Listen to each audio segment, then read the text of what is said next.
Halo guys, Assalamualaikum warahmatullahi wabarakatuh. Perkenalkan, nama saya Raffi Masanarani dengan NIM 2041 Yang saya hormati, Bapak Muhammad Farhan selaku pengampu mata kuliah Retorika dan Teknik Idabah.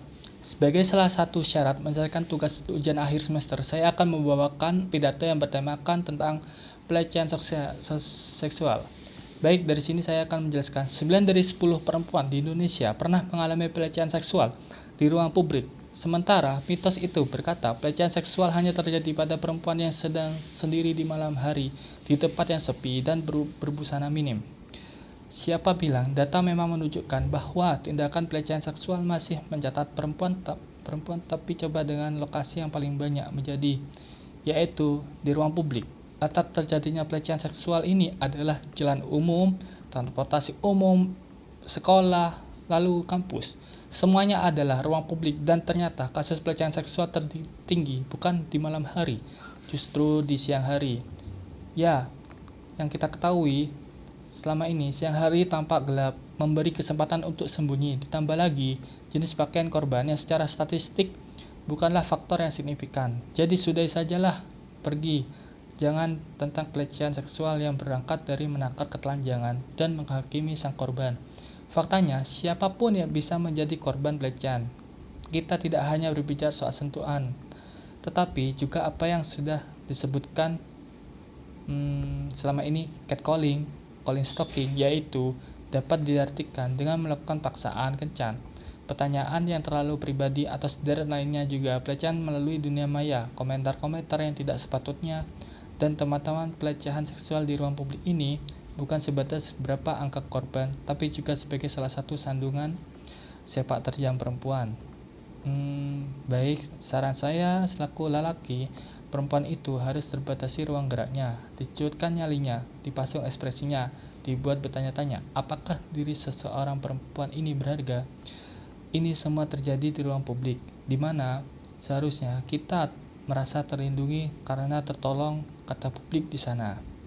Bahkan terkadang hal tersebut terjadi di hadapan kita, sementara kita hanya menjelma sepasang bola mata yang terpaku dan membantu, mungkin terlalu terkejut, takut, bimbang, atau seperti yang terdata di penelitian L'Oreal Paris, 91% dari kita tidak melakukan apapun karena kita tidak tahu harus berbuat apa, padahal kita sebagai manusia itu yang berperan aktif seharusnya bisa membantu dan memberikan perbedaan, sama halnya dengan kasus pelecehan seksual yang dilakukan oleh seorang public figure yang ada di Indonesia. Contohnya yaitu pro dan kontra akan selalu ada di setiap masalah, termasuk masalah pelecehan seksual yang dilakukan seseorang public figure ini. Berdasarkan data di Twitter, korban mengatakan bahwa ia dilecehkan pada saat ia berada di ruang publik, yaitu sebuah acara yang mengundang sang public figure tersebut, lalu yang mengatakan bahwa pada saat itu ia dikelilingi oleh orang banyak, tetapi orang-orang di sekelilingnya tersebut malah mendukung sang public figure atau sang pelaku ini. Dengan begitu, saya pribadi memahami kapan saja oleh siapa saja sudah bukan hal yang tabu lagi bagi kaum hawa untuk berlindung di ruang publik. Yang faktanya, kasus pelecehan terbanyak justru di ruang publik. Dari permasalahan tersebut, saya masih melihat sebagian komentar pun di sosial media, sang korban justru malah menghujat sang korban dan bahkan tidak mempercayainya hanya karena sang pelaku merupakan seorang public figure terkenal. Dan menurut saya, hal tersebut sangat salah karena pelecehan seksual bukanlah masalah yang kecil.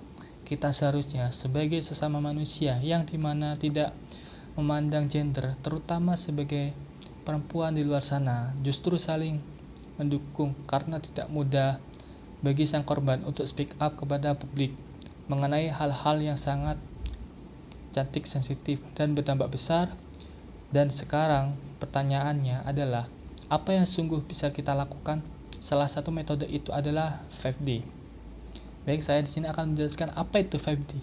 1. Cara melindungi seseorang yang mengalami pelecehan seksual terdiri dari 1. Ditegur.